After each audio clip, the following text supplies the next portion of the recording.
Bonjour à tous. Ce matin, nous avons 2 lectures. Avant de faire la lecture, je vous invite à la prière. Seigneur, nous te remercions parce que tu es notre Père, tu es celui qui prend soin de nous. Tu nous as parlé, tu nous as aimés comme nous l'avons aussi chanté. Et Seigneur, ce matin, nous voulons être attentifs à ce que tu as à nous dire. Nous prions que tu puisses ouvrir les yeux de notre cœur afin que nous soyons attentifs, que tu puisses nous parler, Seigneur, ce matin, au travers de ta parole inspirée. Béni sois-tu, notre Dieu, notre Sauveur. Amen. La première lecture se trouve dans le livre de Genèse, au chapitre 13, les versets 1 à 18. Abraham remonta d'Égypte vers le midi, lui, sa femme et tout ce qui lui appartenait, et Lot avec lui. Abraham était très riche en troupeaux, en argent et en or. Il dirigea ses marches du midi jusqu'à Béthel, jusqu'au lieu où était sa tente au commencement, entre Béthel et Haï, au lieu où était l'autel qu'il avait fait précédemment. Et là, Abraham invoqua le nom de l'Éternel. Lot, qui voyageait avec Abraham, avait aussi des brebis, des bœufs et des tentes. Et la contrée était insuffisante pour qu'ils demeurassent ensemble, car leurs biens étaient si considérables qu'ils ne pouvaient demeurer ensemble. Il y eut querelle entre les bergers des troupeaux d'Abraham et les bergers des troupeaux de Lot. Les Cananéens et les Phéréziens habitaient alors le pays. Abraham dit à Lot, « Qu'il n'y ait point, je te prie, de dispute entre toi et moi, ni entre mes bergers et tes bergers, car nous sommes frères. Tout le pays n'est-il pas devant toi? Sépare-toi donc de moi. Si tu vas à gauche, j'irai à droite. Si tu vas à droite, j'irai à gauche. » Lot leva les yeux et vit toute la plaine du Jourdain, qui était entièrement arrosée. Avant que l'Éternel eût détruit Sodome et Gomorrhe, c'était jusqu'à Tsoar, comme un jardin de l'Éternel, comme le pays d'Égypte. Lot choisit pour lui toute la plaine du Jourdain, et il s'avança vers l'Orient. C'est ainsi qu'ils se séparèrent l'un et l'autre. Abraham habita dans le pays de Canaan, et Lot habita dans les villes de la plaine, et dressa ses tentes jusqu'à Sodome. Les gens de Sodome étaient méchants et de grands pécheurs contre l'Éternel. L'Éternel dit à Abraham, après que Lot se fut séparé de lui, « Lève les yeux et du lieu où tu es, regarde vers le nord et le midi, vers l'Orient et l'Occident, car tout le pays que tu vois, je te le donnerai à toi et à ta postérité pour toujours. Je rendrai ta postérité comme la poussière de la terre, en sorte que si quelqu'un peut compter la poussière de la terre, ta postérité aussi sera comptée. Lève-toi, parcours le pays dans sa longueur et dans sa largeur, car je te le donnerai. » Abraham leva ses tentes et vint habiter parmi les chênes de Mamré, qui sont près d'Hébron, et il bâtit là un autel à l'Éternel. Maintenant, je lis dans la première épître de Pierre, chapitre 1, versets 3 à 9. « Béni soit Dieu, le Père de notre Seigneur Jésus-Christ, qui, selon sa grande miséricorde, nous a régénérés pour une espérance vivante par la résurrection de Jésus-Christ d'entre les morts, pour un héritage qui ne se peut ni corrompre, ni souiller, ni flétrir, lequel vous est réservé dans les cieux, à vous qui, par la puissance de Dieu, êtes gardés par la foi pour le salut, prêt à être révélé dans les derniers temps. C'est là ce qui fait votre joie, quoique maintenant, puisqu'il le faut, vous soyez attristés pour un peu de temps par diverses épreuves, afin que l'épreuve de votre foi, plus précieuse que l'or périssable, qui cependant est éprouvé par le feu, ait pour résultat la louange, la gloire et l'honneur lorsque Jésus-Christ apparaîtra. Lui que vous aimez sans l'avoir vu, en qui vous croyez sans le voir encore, vous réjouissant d'une joie ineffable et glorieuse, parce que vous obtiendrez le salut de vos âmes pour prix de votre foi. Amen. Seigneur, ta parole est la vérité. Sanctifie-nous par la vérité. Amen. Ce cantique, je ne l'ai pas choisi au hasard. Ô croyons que Dieu nous donne tout ce qu'il promet. Nous avons un Dieu qui respecte ses promesses. Un Dieu, quand il promet, il donne. Et c'est ce que nous allons voir ce matin avec Abraham. Et aussi ce que Dieu nous a promis, un sauveur, Jésus-Christ. Il nous l'a donné. Et ce sauveur respecte ce commandement que Dieu lui a donné, de sauver l'humanité, de sauver son Église, de sauver ses enfants.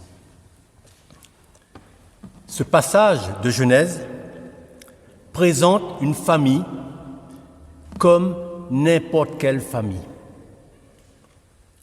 Terah a 3 fils, Nachor ou Nachor, Haran et Abraham. Haran meurt jeune à Ur, en Chaldée, et laisse un fils nommé Lot, orphelin. Lot est recueilli par son grand-père, Terah. Donc, cette famille n'a rien d'extraordinaire et a un schéma plutôt banal. Terah, le père, quitte Ur en Chaldée et s'établit à Charan, sud-est de la Turquie actuelle, avec Abraham, Sarai, la femme d'Abraham, et Lot, son petit-fils. Terah et sa famille étaient des nomades qui servaient d'autres dieux selon ce qui est écrit dans le livre de Josué. Je cite le livre de Josué. Terah, père d'Abraham et père de Nachor, habitait anciennement de l'autre côté du fleuve, et il servait d'autres dieux. Josué 24, 2. Terah meurt à Charan, et Abraham recueille Lot, son neveu. Jusqu'ici, rien d'extraordinaire, mais soudain, la banalité s'efface, car l'Éternel dit à Abraham, va-t'en de ton pays, de ta patrie et de la maison de ton père, dans le pays que je te montrerai. Je ferai de toi une grande nation et je te bénirai. Je rendrai ton nom grand et tu seras une source de bénédiction pour toutes les familles de la terre. Genèse 12, 1. Je vous invite à regarder, avant d'aller plus loin, la carte de la Mésopotamie, au temps d'Abraham. Donc Abraham vient d'Ur, en Chaldée, où il y a Sumer, actuellement l'Irak. Donc on voit un peu le cheminement que va faire Abraham pour aller en Égypte, on va en reparler tout à l'heure, et pour remonter à Hébron. Donc ce qu'il faut se dire, et c'est important de montrer cette carte, c'est que Abraham, il vient dans un pays où il avait tout. Il était riche. Il venait de la Mésopotamie, c'est-à-dire entre 2 fleuves. Et qu'est-ce qui se passe entre 2 fleuves? Ça veut dire que c'était une terre qui était bien irriguée. Ça veut dire que pour le pastoral, pour ce qu'il faisait, le berger, il y avait tout ce qu'il fallait. Et puis c'était un pays avec les fleuves, il y avait un commerce grandissant, un commerce fleurissant. Pourquoi Mésopotamie? Justement parce que c'était entre 2 fleuves. Mésos, ça vient du grec, mésos qui signifie milieu, médian, entre, et potamos qui signifie fleuve. Donc entre 2 fleuves, c'était riche. Lorsque Dieu parle à Abraham, il ne lui dit pas où il veut l'emmener. Peut-être que si Dieu lui avait dit où il voulait l'emmener, il ne serait pas allé. Abraham va dans un pays où il n'y a rien du tout. C'est la misère. C'est un pays qui n'est pas structuré. C'est un pays où c'est la loi du plus fort dans ce pays. Et pourtant, Dieu va l'emmener dans ce pays. Donc Abraham, qu'est-ce qu'il fait quand il entend la voix de Dieu? Il quitte son pays et il va dans ce pays de Canaan où il n'y a rien. C'est l'anarchie totale, le vol, tout ce que vous voulez, la razzia, tout ce que vous voulez. Mais il va le faire quand même. Il va y aller pour Dieu. Et autre chose aussi, lorsque la famine survient, Abraham ne retourne pas dans son pays où il avait tout, mais il va en Égypte. Parce que Dieu lui a demandé de quitter son pays. Et comme c'était un ordre de Dieu, donc il n'est plus revenu dans ce pays, dans son pays. Abraham n'est plus revenu dans ce pays.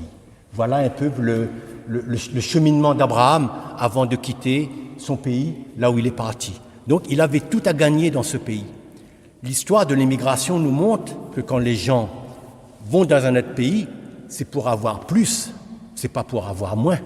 Hein, c'est connu, hein, c'est tout à fait connu. Aller dans un pays où on peut avoir un travail, où on peut avoir des soins, où il y a une loi, où il y a une justice, mais là il va dans un pays où il n'y a rien de cela. Mais c'était un commandement de Dieu. Voilà pourquoi Abraham a exécuté. Donc, Abraham quitte Charan avec ses serviteurs et tous ses biens. Il s'établit à Sichem, mais la famine l'oblige à descendre en Égypte, lui et tous les siens. En Égypte, grâce à sa femme, il acquiert beaucoup de servantes, de serviteurs, des brebis, des bœufs, des ânes et des chameaux. Il devient très riche. Pharaon avait pris Sarai comme femme et avait donc donné beaucoup de richesses à Abraham. Mais Abraham est chassé par Pharaon car il a menti par peur en disant que Sarai était sa sœur. En fait, elle est sa demi-sœur, mais surtout sa femme. Et bien entendu, c'est Dieu qui a délivré Abraham de la main de Pharaon. Si l'appel d'Abraham sort de la banalité de par son appel par Dieu, son mensonge, son manque de confiance en Dieu n'est pas non plus banal. Chassé, Abraham quitte l'Égypte et se dirige vers Canaan. Il s'établit au Negev, au sud de Canaan. Abraham et Lot ont prospéré et sont devenus tous deux très riches. Ils possèdent d'immenses troupeaux et Abraham possède de l'or et de l'argent en abondance. Toutefois, les terres de Canaan ne suffisent pas pour leurs troupeaux. La nourriture et les points d'eau ne sont pas suffisants. Et les bergers d'Abraham et Lot finissent par se disputer. Abraham, qui veut éviter toute forme de dispute, propose à Lot que leurs deux tribus se séparent. Et contre toute attente, Abraham laisse Lot choisir la terre qu'il désire pour s'établir avec ses troupeaux. Pourtant, la promesse n'a-t-elle pas été donnée à Abraham? Et contre toute attente, Lot accepte la proposition de son oncle. Et Lot s'empresse de choisir la meilleure part, les terres les plus prometteuses, alors qu'il regarde du haut d'une colline et voit la vallée du Jourdain. Le texte décrit ce lieu comme un jardin de l'Éternel. C'est dire la beauté du lieu.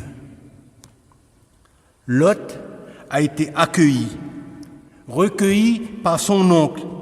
Il a tiré parti de son oncle. Et aujourd'hui, il semble bien qu'il abuse jusqu'au bout de sa bonté.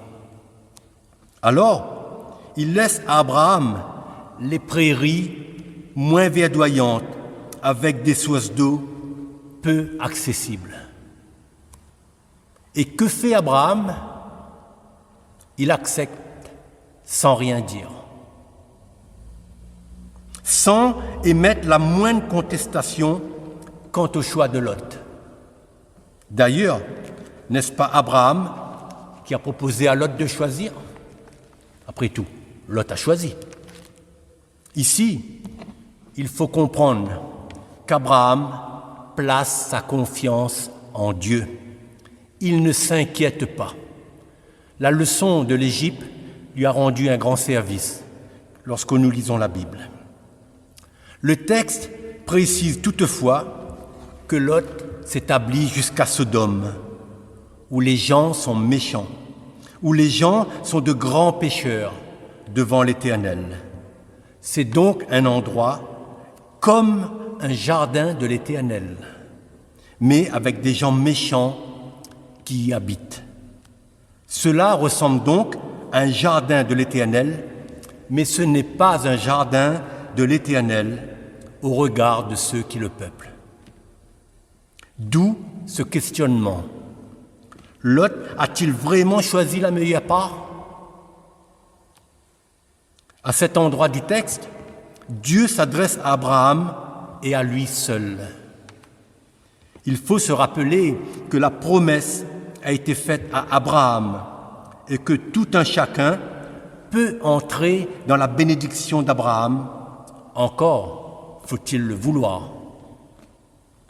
L'Éternel dit à Abraham, je lis, « Lève les yeux et du lieu où tu es, regarde vers le nord et le midi, vers l'Orient et l'Occident, car tout le pays que tu vois, je le donnerai à toi et à ta postérité pour toujours. Je rendrai ta postérité comme la poussière de la terre, etc. » Genèse 13, les versets 14 à 16. Il apparaît ici que la vision d'Abraham est très différente de celle de Lot. Lot est sensible à ce qu'il voit. Il marche par la vue, alors qu'Abraham se repose sur la promesse de Dieu. Il marche par la foi. Abraham. Par la foi, Abraham obéit quand Dieu l'appelle. Il part pour un pays que Dieu promet de lui donner en possession.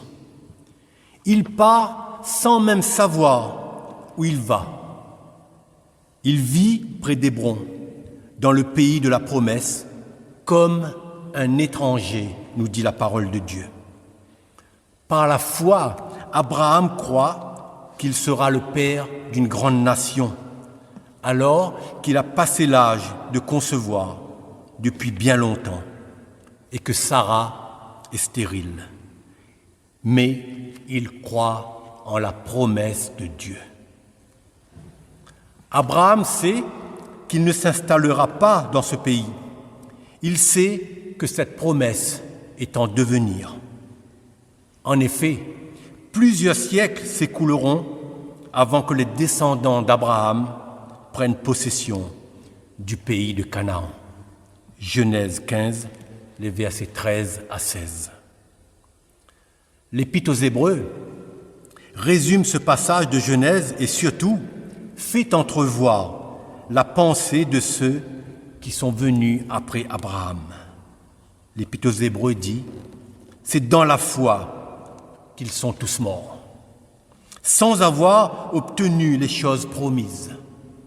Mais ils les ont vus et salués de loin, reconnaissant qu'ils étaient étrangers et voyageurs sur la terre. » Hébreux 11, 13.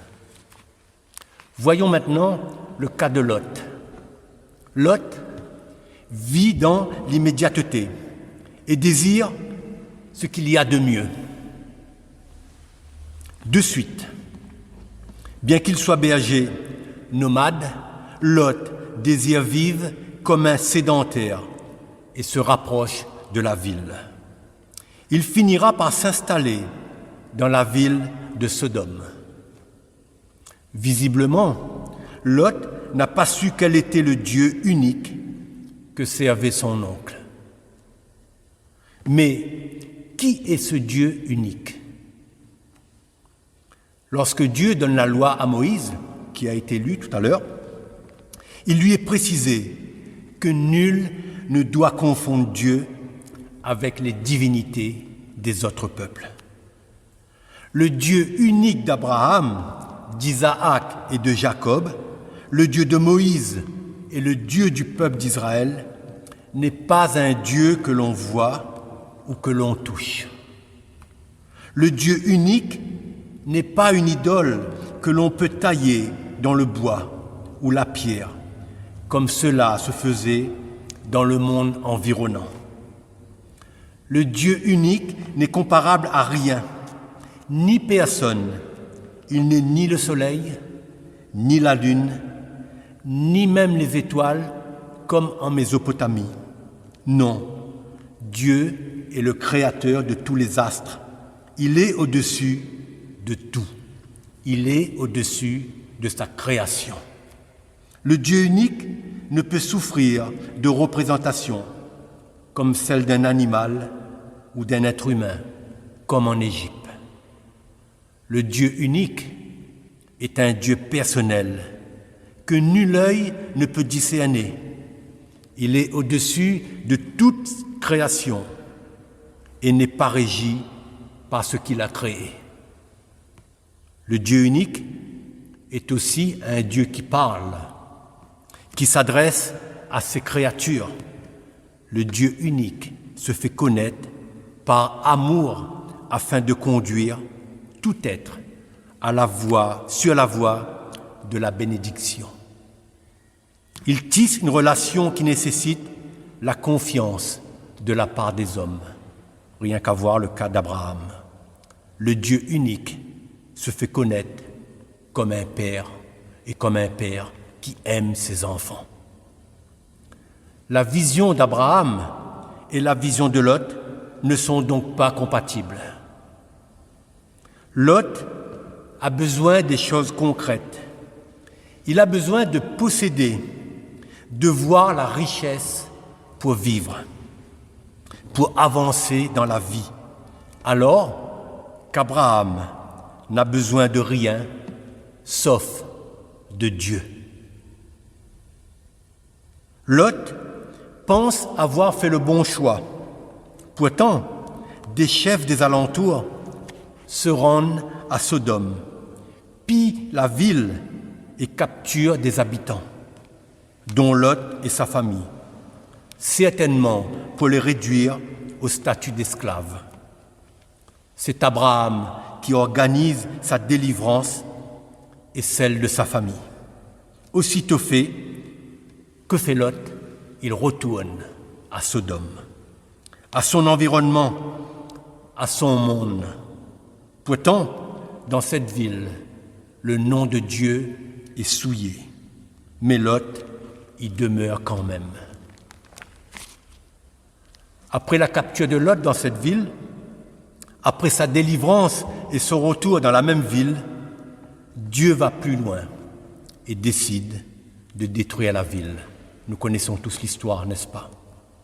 C'est encore Abraham qui fait en sorte que Lot soit, pour la deuxième fois, délivré. Abraham va intercéder auprès de Dieu. Il intercède avec insistance auprès de Dieu afin que son neveu soit délivré. Lot a tout perdu. Le jardin qui ressemblait à un jardin de Dieu n'en a jamais été un. C'était une pâle imitation, et Lot ne s'en est pas aperçu tant il était occupé à regarder aux choses visibles, mais non invisibles, spirituelles. Lot a été ruiné, il a tout perdu.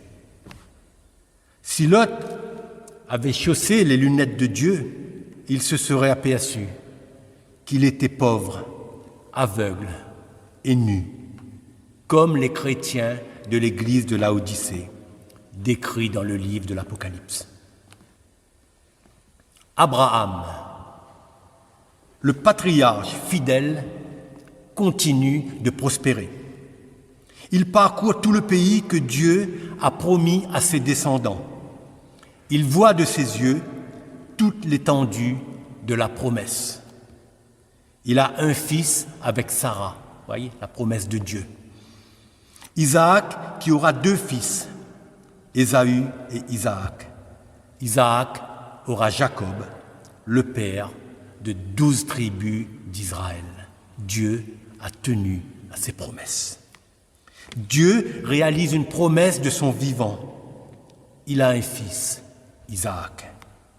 Dieu réalisera les autres promesses au fur et à mesure à travers le peuple que Dieu établit pour lui-même, pour propager sa parole, son amour, sa bonté, pour propager la bonne nouvelle du salut, faire savoir que Dieu parle, que Dieu aime, que Dieu bénit.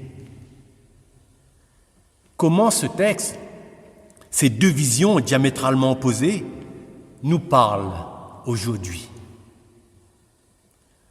Quelle est notre vision du monde? Quelle est notre attitude face à Dieu, face à son appel? Ce passage de l'Écriture peut tout à fait être transposé dans nos vies d'aujourd'hui avec le Christ. Jésus est le descendant d'Abraham. C'est en Jésus seul que les bénédictions annoncées à Abraham sont présentes. Toutes les nations de la terre seront bénies en toi. C'est Jésus-Christ qui réconcilie l'humanité avec son Père, c'est-à-dire toutes les nations, toutes les tribus, toutes les langues, toutes les cultures. Plus aucun mur de séparation ne se dresse désormais entre Dieu et sa créature, sauf si, et seulement si, l'homme érige un mur entre lui et son Créateur.